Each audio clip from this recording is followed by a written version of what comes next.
Good afternoon. आप सबको Indian economy की इस चौथी कक्षा में आप सभी का भरपूर स्वागत और अभिनंदन है। कुर्सी की पेटी बांध लीजिए। हम लोग इसके पहले 3 कक्षाएं पूरी कर चुके हैं। ये हमारी चौथी कक्षा है। आज हम पढ़ने वाले हैं भारतीय अर्थव्यवस्था में बैंकिंग और वित्तीय बाजार, मुद्रा और मुद्रा आपूर्ति। तो आइए कक्षा का शुभारंभ करते हैं। आज हम पढ़ने वाले हैं बैंकिंग और वित्तीय बाजार। इसमें टोटल इतने सेगमेंट में हम कवर करेंगे। मुद्रा और मुद्रा आपूर्ति, भारत में बैंकिंग प्रणाली, भारत में मौद्रिक नीति, विकास बैंक और सहकारी बैंक, गैर बैंकिंग वित्तीय कंपनियां, एनपीए और बेसल मानक, वित्तीय समावेशन, मुद्रा बाजार और पूंजी बाजार, स्टॉक एक्सचेंज, शेयर बाजार, बैंकिंग से संबंधित शब्दावली।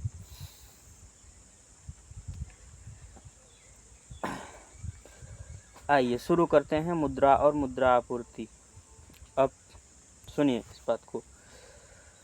ऐसी कोई भी वस्तु जो विनिमय का माध्यम बन सकती है मुद्रा कहलाती है। उदाहरण के लिए मान के चलिए कि लोगों में, जैसे कि हमने आपको एक मिट्टी दिया, उसके बदले में आपने हमें दूसरा सामान दिया। ऐसी कोई भी चीज़, चाहे वह जूता हो, चप्पल हो, थाली हो, गिलास हो, लोटा हो, मिट्टी हो, सोना हो, चांदी हो, गेहूं हो, सरसों हो, मटर हो, मसूर हो, जो भी लेन देन की प्रक्रिया में भाग ले सकती है उसे मुद्रा कहते हैं। ऐसी कोई भी वस्तु जो विनिमय का माध्यम बन सकती हो मुद्रा कहलाती है।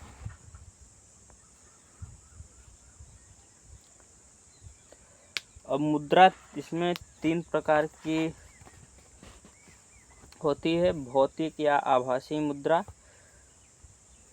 मुद्रा में हम 3 सेगमेंट पढ़ेंगे। भौतिक या आभासी मुद्रा, विनिमय का माध्यम, समाज में स्वीकृति। इन 3 चीज़ों में हो तो हम कह सकते हैं कि वह मुद्रा हो। मतलब समाज में लोग उसे एक्सेप्ट करें। वो लेन देन का माध्यम होना चाहिए। भौतिक या आभासी हो सकती है।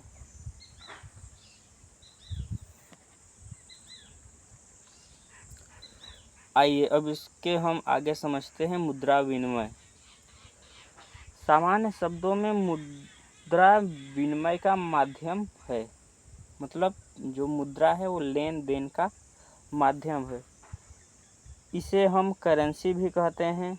यह एक ऐसा माध्यम है जिससे विभिन्न वस्तुओं और सेवाओं की कीमतों को व्यक्त किया जाता है। आर्थिक रूप से प्रत्येक सरकार की अपनी मुद्रा प्रणाली होती है। दुनिया भर में वित्त पोषण और अंतर्राष्ट्रीय विनिमय के लिए क्रिप्टो करेंसी भी विकसित की जा रही है। वस्तु विनिमय प्रणाली की अक्षमता के कारण धन की आवश्यकता हुई।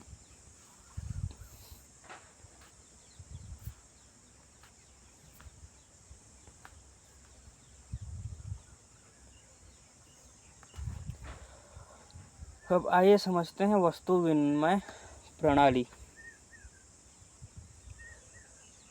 वस्तु विनिमय प्रणाली क्या है भाई? क्या है वस्तु विनिमय? मान के चलिए कि आपको कोई चीज़ चाहिए, जैसे कि आपको टमाटर चाहिए और आपके पास एक व्यक्ति गेहूं लेकर गया कि आप हमसे गेहूं ले लीजिए और उसके बदले में आप हमें टमाटर दे दीजिए। तो उसने कहा ठीक है। तो मतलब वस्तुओं के लेन देन से जो प्रक्रिया होती है उसे वस्तु विनिमय प्रणाली कहते हैं। आइए अब इसके कुछ सेगमेंट को हम पढ़ते हैं, उसके बाद समझते चलेंगे। यह विनिमय की एक प्रणाली है जहां लेन देन में भाग लेने वाले बदले में सीधी किसी अन्य सामान एवं सेवाओं, वस्तुओं या सेवाओं का आदान प्रदान करते हैं। इसमें वस्तु और सेवा दोनों का आदान प्रदान होता है। उदाहरण के लिए आलू के लिए प्याज का आदान प्रदान किया जा सकता है, दाल के लिए चावल का आदान प्रदान किया जा सकता है। मतलब साफ है कि आलू के बदले में प्याज ले लो, प्याज के बदले में आलू ले लो, दाल के बदले में चावल ले लो, चावल के बदले में गेहूँ ले लो, गेहूँ, यही सिस्टम चलता है। या फिर इसमें वस्तु और सेवाओं दोनों को शामिल किया गया है। तो ठीक है भाई, आप हमें 50 किलो चावल दे दीजिए, हम उसके बदले में आपका 1 हफ्ते या 10 दिन काम कर देंगे। तो इस तरह से भी ये सेगमेंट चलता है। वस्तु विनिमय प्रणाली द्विपक्षीय या बहुपक्षीय हो सकती है। वस्तु विनिमय में मुद्रा शामिल नहीं है। व्यक्ति किसी वस्तु का आदान प्रदान करके वस्तुएं खरीद सकता है। इतना तो आप समझ चुके होंगे कि किसी वस्तु के बदले या सेवा के बदले में हमें कोई चीज़ प्राप्त होती है। अब देखिए, वस्तु विनिमय प्रणाली की कुछ सीमाएं हैं, उसकी कुछ लिमिट्स हैं।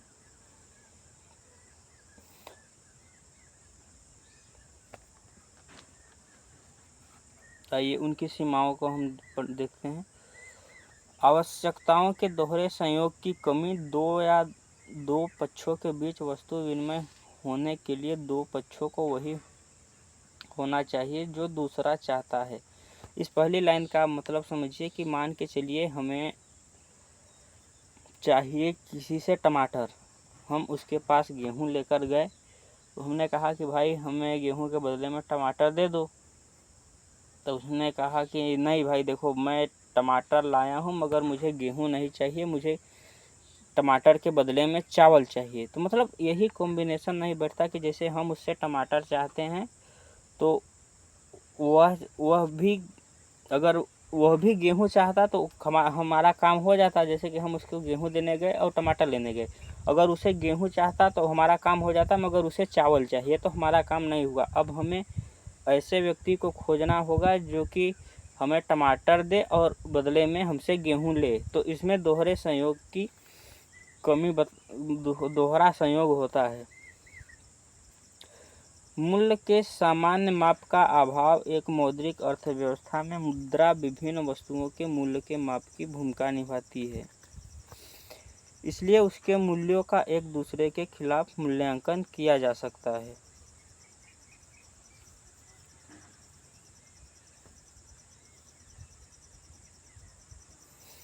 अब इसमें मान के चलिए इस दूसरे लाइन का मतलब समझिए आप लोग। जैसे कि हर चीज़ का, जैसे कि हर चीज़ का दाम एक समान नहीं होता। जैसे गेहूं का रेट कुछ और है और उसके बदले में मान के चलिए दूध का रेट कुछ और है। या फिर ऐसे ही जैसे कि हमने गेहूं लेकर गए और उसके बदले में हमने भैंस ले ली, तो क्या दोनों की कीमतें समान हैं? नहीं, दोनों में अंतर है। तो दोनों के वजन के हिसाब से एक तराजू में, मतलब एक हिसाब में नहीं रखा जा सकता। तो ये असमानताएं होती हैं। वस्तु विनिमय अर्थव्यवस्था में यह महत्वपूर्ण भूमिका अनुपस्थित हो सकती है। वस्तु के मामले में जो भागों में विभाजित होने पर अपना मूल्य खो देती है।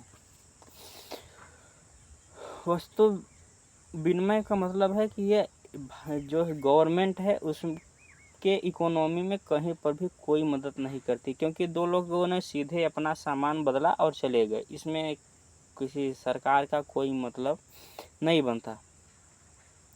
वस्तु के मामले में जो भागों में विभाजित होने पर अपना मूल्य खो देते हैं। अब कुछ वस्तुएं ऐसी होती हैं जिन्हें कि अगर आप दो भागों में विभाजित कर दें तो उसका मूल्य समाप्त हो जाता है।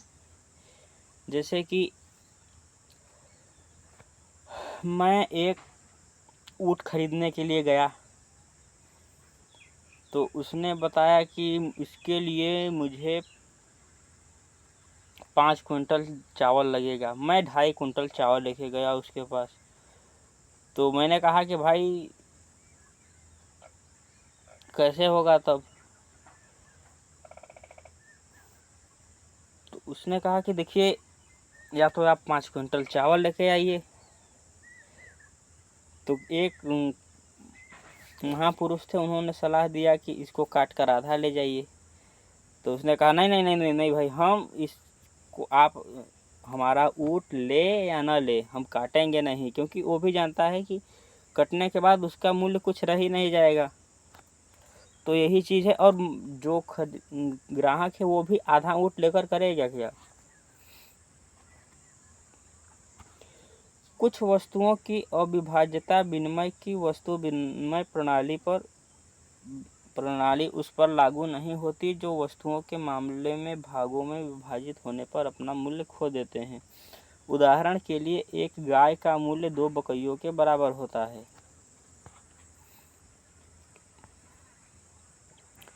कुछ वस्तुओं की अविभाज्यता विनिमय की वस्तु विनिमय प्रणाली उस पर लागू नहीं होती जो वस्तुओं के मामले में भागों में विभाजित होने पर अपना मूल्य खो देते हैं। उदाहरण के लिए एक गाय का मूल्य 2 बकरियों के बराबर होता है। इसका तात्पर्य यह है कि यदि किसी व्यक्ति को गाय के बदले में एक बकरी की आवश्यकता होती है तो ऐसी स्थिति में उसे अपनी आधी गाय का त्याग करना पड़ता है। तो सेम वही वाली कंडीशन है। स्थगित भुगतान के लिए मानकों के अभाव। स्थगित भुगतान वे भुगतान है जो भविष्य में किए जाते हैं, जैसे ऋण, ब्याज इत्यादि। चूँकि वस्तुओं का उपयोग वस्तु विनिमय प्रणाली में विनिमय के माध्यम के रूप में किया जाता है, इसलिए स्थगित भुगतान करना मुश्किल है, क्योंकि इस तरह के भुगतान करने के लिए कोई मानक नहीं है।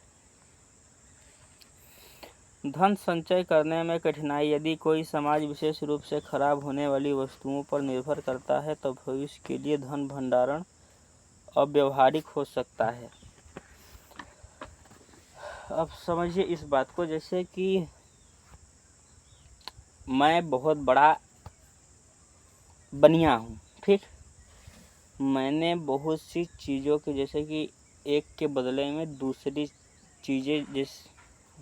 चीज़ें खरीद ली। मैंने गेहूं के बदले में चावल का, अनाज का भंडारण कर लिया, सरसों का भंडारण कर लिया, उसका हमने भंडारण करके रख दिया। लेकिन क्या वो चीज़ें लंबे समय तक चल पाएंगी? हो सकता है हमने भंडारण तो कर दिया, चूहे कुतर के ख़त्म कर गए, दीमक लग गए, सड़ गया, घुन गया, वो समाप्त हो गया। तो इसमें वस्तु विनिमय प्रणाली में उन चीज़ों के भंडारण की नुकसान, मतलब भंडारण करना मुश्किल हो जाता है।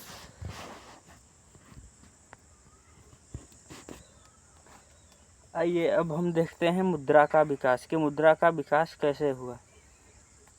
आधुनिक बैंकिंग प्रणाली में जाने से पहले मुद्रा एक लंबे विकास के दौर से गुजरी है। कुछ प्रमुख चरण जिनके माध्यम से मुद्रा का विकास हुआ।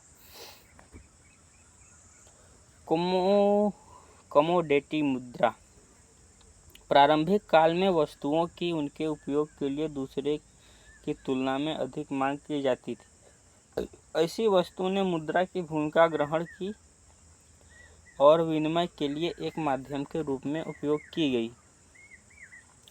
लोग कमोडिटी मुद्रा के रूप में नमक, चावल, गेहूं, गाय का इस्तेमाल करते थे। कमोडिटी मुद्रा की अपर्याप्तता के कारण धातु मुद्रा का विकास हुआ। ये देख लीजिए पुराने ज़माने की कुछ, ये फुटी कौड़ी, 3 फुटी कौड़ी के बराबर 1 कौड़ी होती थी। 10 कौड़ी के बराबर 1 दमड़ी, 1 दमड़ी के बराबर आधा पाई, 2 दमड़ी के बराबर 1 धेला होता था। आपने वो मोटू पतलू देखा होगा, ना धेला, ना दमड़ी, ना कौड़ी, मोटू और पतलू की जोड़ी। तो ये वास्तविक में उस समय मुद्राएं थी, नाम था, करेंसी थी। प्राचीन भारतीय मुद्रा। फुटी कौड़ी, फुटी कौड़ी, कौड़ी, फिर दमड़ी, फिर पाई, फिर धेला, फिर पैसा। यहाँ पे देखिए उसका हिसाब किताब दिया गया है। 1.5 पाई बराबर 1 धेला, 3 पाई बराबर 1 पैसा, 4 पैसे बराबर 1 आना, 16 आने बराबर 1 रुपया। कहावतें। प्राचीन मुद्रा की इन्हीं इकाइयों ने हमारी बोलचाल की भाषा में को कई कहावतें दी हैं जो पहले की तरह अब भी प्रचलित हैं। 1 फूटी कौड़ी नहीं दूंगा, धेले का काम नहीं करती हमारी बहू, चमड़ी जाए पर दमड़ी न जाए, पाई पाई का हिसाब रखना, 16 आने सच। ये प्राचीन कहावतें हैं, आप लोगों ने भी कभी न कभी सुनी ही होंगी। इसको याद नहीं रखना, एक बस अपने माइंड में एक सेट बना लीजिए, बाकी इसका कोई काम नहीं है। धातु मुद्रा। धातु की खोज के साथ विभाज्यता, आसान परिवहन आदि जैसे लाभ के कारण इसका उपयोग मूल्य के मुख्य मानक के रूप में किया गया था। वजन की एक रूपता और धातुओं की शुद्धता की समस्या कागजी मुद्रा के विकास की ओर ले जाती है। मतलब क्या कहना चाहती है दूसरी लाइन में कि वजन की एक रूपता और धातुओं की शुद्धता की समस्या कागजी मुद्रा के विकास की ओर ले जाती है। मान के चलिए आधुनिक समय में आप कल्पना कीजिए कि किसी देश में एक ऐसा देश है जहाँ पे सिर्फ और सिर्फ लोहे के सिक्के बनते हैं। अब उस देश में मेरे जैसा अमीर आदमी है जो कि वहाँ से गया बाज़ार में सबसे महंगी गाड़ी खरीदने के लिए, रोल्स रॉयल, जो कि पड़ती है, मान के चलिए 10 करोड़ की पड़ती है, ठीक। अब मैंने 10 करोड़ रुपए भरना शुरू किए। 10 करोड़ भरते भरते पूरे के पूरे एक ट्रक सिक्के इकट्ठित हो गए। एक ट्रक सिक्के। तो मेरे नौकर ने बोला कि मालिक, हमने कहा कि अपने नौकर को चलो तुम लेकर चलो पैसा। तो उसने कहा मालिक यहाँ आइए। उसने बोरा उठाया, मेरे सर पे रख दिया। अब एक बोरे पैसे का वजन मैं झेल नहीं पाया, वहीं पे लेट गया वजन से। तो यही कठिनाई होती है। मैं इतना इसलिए समझाना चाहता हूँ ताकि आपको समझ में आ सके कि उसका लेन देन, लाना ले जाना, ये बहुत ही कठिन होता गया। तो उस समय जो दिमागदार लोग थे उन्होंने कहा कि ठीक है, हम इसको जो सिक्के पर, धातुओं के ऊपर जो सिक्के का चलन कर रहे हैं उसकी बजाय हम कागज़ों के ऊपर इसका चलन करते हैं। तो धीरे धीरे फिर वो विकास कागज़ों की तरफ चलता गया। धातु की खोज के साथ विभाज्यता, आसान परिवहन आदि जैसे लाभों के कारण इसका उपयोग मूल्य के मुख्य मानक के रूप में किया गया था। प्रारंभ में धातु मुद्रा का कोई निश्चित आकार नहीं, हड़प्पा और मोहनजोदड़ो जैसे स्थल व्यापार और वस्तुओं के आदान प्रदान के साधन के रूप में धातुओं के सिक्कों का उपयोग किया करते थे। महाजनपद काल में पंचमार्क आहत सिक्कों के रूप में मुद्रा का प्रचलन प्रारंभ हुआ। दिल्ली सल्तनत काल में टका चांदी के सिक्के और जीतल तांबे के सिक्के जैसे सिक्के देखने को मिले। कागजी मुद्रा। मुद्रा का आविष्कार मुद्रा के विकास में एक बहुत महत्वपूर्ण था। कागजी मुद्रा देश के केंद्रीय बैंक द्वारा मुद्रित और विनियमित किया जाता है। भारत में के मामले में आरबीआई सिक्कों के साथ कागजी मुद्रा का उपयोग सार्वभौमिक हो गया। ये हमारे हर देश की एक केंद्रीय बैंक होता है जो कि पूरी की पूरी मुद्रा का संचालन, छापना, उसको रेगुलेट करना, प्रचलन करना, पुरानी मुद्रा को वापस लेना, जो कि हर देश का केंद्रीय बैंक करता है। इस मामले में हमारे भारत में आरबीआई को आप लोग जानते होंगे। 500 के नोट पे कोई भी नोट होगा, एक कुछ ऐसे नोट होते हैं जिन पे भारत सरकार, जैसे कि 1 का नोट उसका भारत सरकार करती है, बाकी उसके अलावा सभी नोटों का आरबीआई करता है। निकट मुद्रा। लोग नकदी का एक हिस्सा बैंक में जमा रखते हैं जिससे कि वह भविष्य में चेक के माध्यम से निकाल सकते हैं। चेक व्यावहारिक लेन देन के बड़े हिस्से के लिए कागजी मुद्रा में बदल दिया गया है।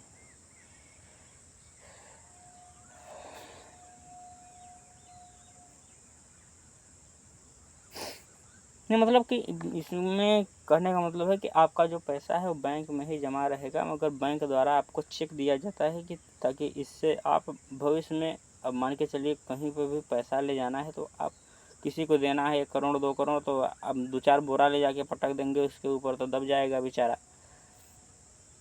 या फिर हो सकता है कि कोई चोर मतलब तो पैसे के ऊपर नज़र होती है, तो इससे अच्छा है कि कागज़ के रूप में हो। तो एक चेक निकाला है, आपने साइन किया, उनको थमा दिया, उन्होंने जाकर बैंक से अपने अकाउंट में पैसे ट्रांसफ़र कर लिए।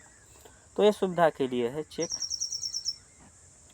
चेक एक प्रकार की मुद्रा नहीं है, क्योंकि यह बैंक जमा धारक से किसी अन्य व्यक्ति के खाते में आवश्यक धन हस्तांतरित करने का निर्देश है। इसलिए चेक अपने आप में मुद्रा नहीं है, यह मुद्रा के रूप में कार्य करता है। ध्यान दीजिएगा कि यहाँ पे चेक कोई पैसा नहीं है, कोई करेंसी नहीं है, वो सिर्फ एक तरीका है कि आपके खाते से जिसको आपने चेक दिया है उसके खाते में धन हस्तांतरित हो जाए, पैसा उसके खाते में चला जाए। ताकि ये आपकी सुविधा के लिए है कि आपको 10 बोरा भर के पैसे कपार पे न ढोना पड़े, नहीं तो आपका गर्दन काट के सब पैसे उड़ा ले जाएंगे। इसकी वजह से सरकार ने सुविधा दी हुई है। प्लास्टिक मुद्रा, नवीनतम प्रकार की मुद्रा प्लास्टिक मुद्रा है। प्लास्टिक मुद्रा आमतौर पर डेबिट कार्ड और क्रेडिट कार्ड को संदर्भित करता है और इसे रोज़मर्रा में भुगतान के लिए नकदी के विकल्प के रूप में माना जाता है। उनका उद्देश्य रोज़मर्रा के भुगतान के लिए नकदी ले जाने की आवश्यकता को दूर करता है। देखिए, इंसान ऐसा आलसी प्राणी है कि उसे हर चीज़ में आलस ढूंढ ही लेता है। अब जैसे कि पहले तो लोग ठीक है भाई डर के मान के चलिए, इसका एक प्रॉफिट जो कि डर का माहौल है कि ज़्यादा पैसे छीने झपटे जा सकते हैं, तो इसके वजह से कम पैसों को भी एक डेबिट कार्ड के रूप में है, तो वो आपके बैंक से अटैच रहता है। आपको बैंक के द्वारा ही डेबिट कार्ड क्रेडिट कार्ड दिया जाता है। उसको अगर कोई ले भी ले तो कोई फ़र्क थोड़ी पड़ता है, क्योंकि उसमें भी पिन डालना होता है, तमाम तरह के उसमें प्रोसेस होते हैं। तो उसमें अगर आपका डेबिट कार्ड खो भी जाता है तो आप जाकर अपने मोबाइल से ही फ़ोन से तो डेबिट कार्ड को लॉक कर सकते हैं, जो उसका मोबाइल बैंकिंग ऐप है। इसमें रोज़मर्रा के लेन देन शॉपिंग हनवा तनवा काम करने के लिए उपयोग किया जाता है। डिजिटल मुद्रा, मुद्रा का नवीनतम प्रकार डिजिटल मुद्रा है। इसे वर्चुअल मुद्रा भी कहते हैं। यह डिजिटल इलेक्ट्रॉनिक रूप से उपलब्ध मुद्रा है। स्मार्टफोन, इंटरनेट जैसी तकनीकों की मदद से डिजिटल मुद्रा ट्रांसफ़र की जा सकती है।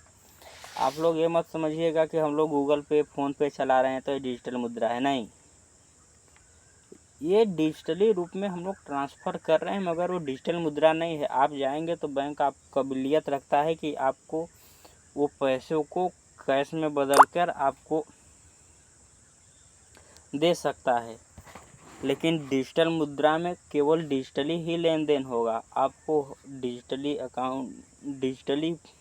पैसा आपके अकाउंट में होगा, आप डिजिटली ट्रांसफ़र करेंगे। फिर वहाँ पर बैंक की भी सामर्थ्य नहीं होगी कि उसको वो करेंसी में बदल सके। तो वही डिजिटल मुद्रा कुछ आगे हम जानेंगे कौन कौन से देशों में है। मतलब भारत में भी कुछ जगहों पर उसका चलन है।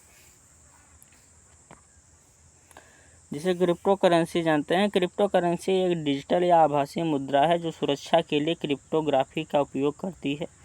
यह सरकार द्वारा नियंत्रित नहीं है, मतलब ये अंतर्राष्ट्रीय लेवल पे केवल लोगों ने माना है, बाकी इसे कोई भी देश मान के चलिए कि ऐसा नहीं है कि किसी सरकार की ये मुद्राएं हैं। मतलब इंटरनेशनल जितने भी कंट्री हैं उनमें से ये किसी भी देश की राष्ट्रीय मुद्रा नहीं है। इसे बस लोगों ने मानक रखा है, जैसे बिटकॉइन, एथेरियम, लाइटकॉइन, रिपल इत्यादि, ये सब क्रिप्टो करेंसी के प्रकार हैं। ई रुपया, अब भारत ने भी अपना क्रिप्टो करेंसी लॉन्च कर दिया है। समझिएगा, आप लोगों को शायद पहली बार ही पता चलेगा। भारत ने दिसंबर 2022 को अपना central bank digital currency CBDC या डिजिटल रुपया ई रुपया लॉन्च किया है। यह नकदी का एक इलेक्ट्रॉनिक संस्करण है, मुख्य रूप से खुदरा लेन देन लक्षित है। पायलट योजना के रूप में आरंभ में 4 शहरों में मुंबई, नई दिल्ली, बेंगलुरु और भुवनेश्वर में इनका चलन चल रहा है।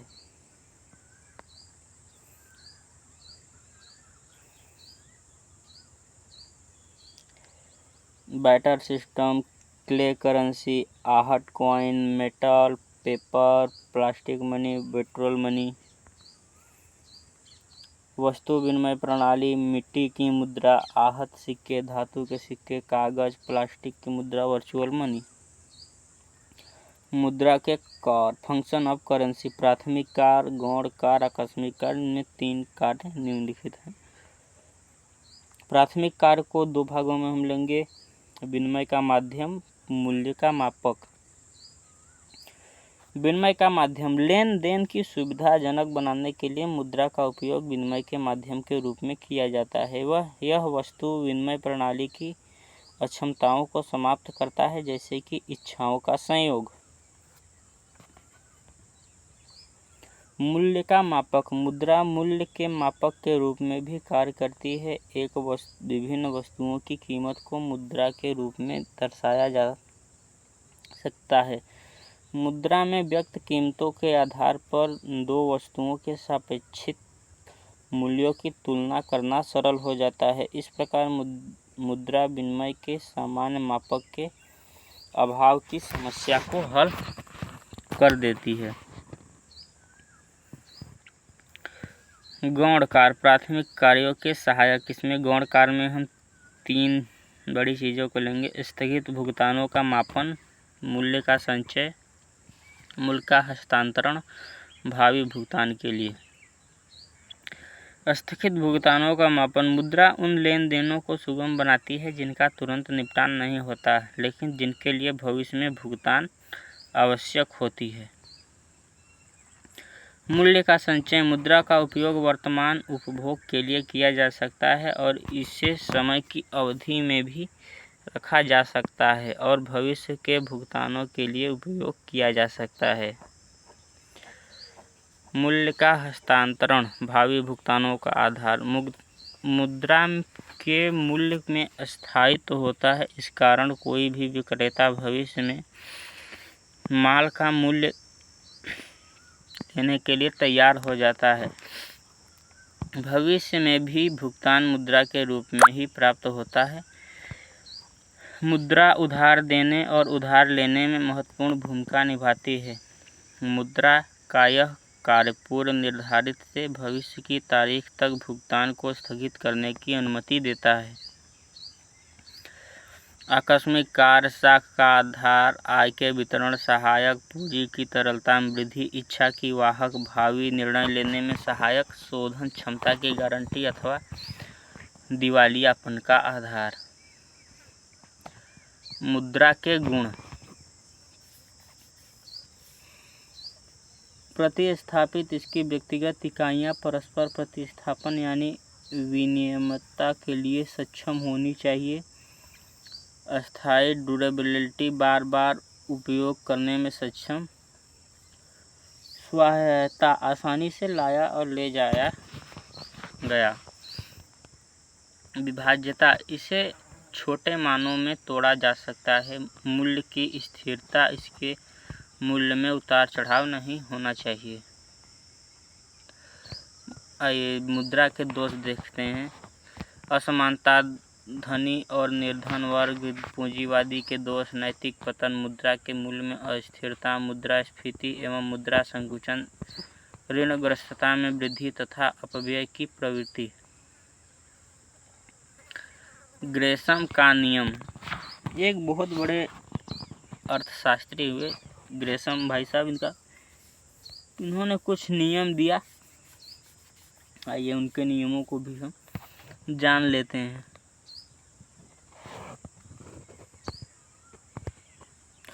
तो हम ग्रेशम के नियम को पढ़ेंगे अगली कक्षा में। इस कक्षा के लिए इतना ही। आप लोग अपना सपोर्ट बनाए रखिए, लाइक करते चलिएगा, लाइक और कमेंट। बाकी चीज़ें अपने आप अच्छी होती चली जाएंगी।